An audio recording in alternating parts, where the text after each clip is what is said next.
Now the day goes by without some advertiser asking me, what is it going to take to make my campaign more successful? And it all starts with you having to make some choices and then laying that foundation for success. Now, at risk of oversimplifying this, it really comes down to just making one of two choices. So let's start with choice number one. This is going to be hard work, but it is going to cost you a lot less money.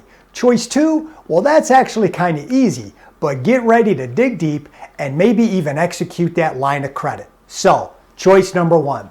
This is where you have to take the time to create a truly meaningful, compelling, relevant message.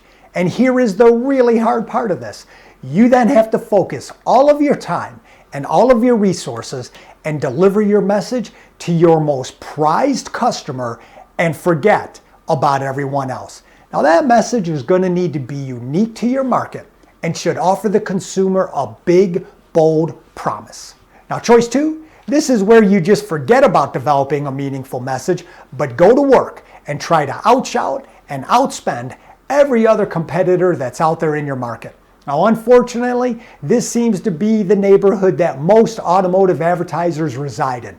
They create a pretty basic message with claims and offers that pretty much every other dealer is saying. They then expect instant results and usually get mad at the media company when the campaign fails. Now, my advice, since you can always just spend more money, why not at least try to come up with a meaningful message that is going to resonate with your targeted customer? Now, I will admit, finding that unique message is hard work. You are going to need to be honest with yourself when assessing how good you and your dealership really are at whatever it is you think you're good at. I've often referred to this as picking your lane. Pick that product line or that customer base that you can serve exceptionally well and just forget about everybody else. Dealers that try to be all things to all people end up becoming nothing and getting lost in the sea of sameness. Now, not sure where to even start? Well, here's 3 pointers that'll get you on your way of picking your lane and then creating that unique message. First up, you got to decide what niche or service you are even capable of fulfilling. You have to start by asking yourself a few questions.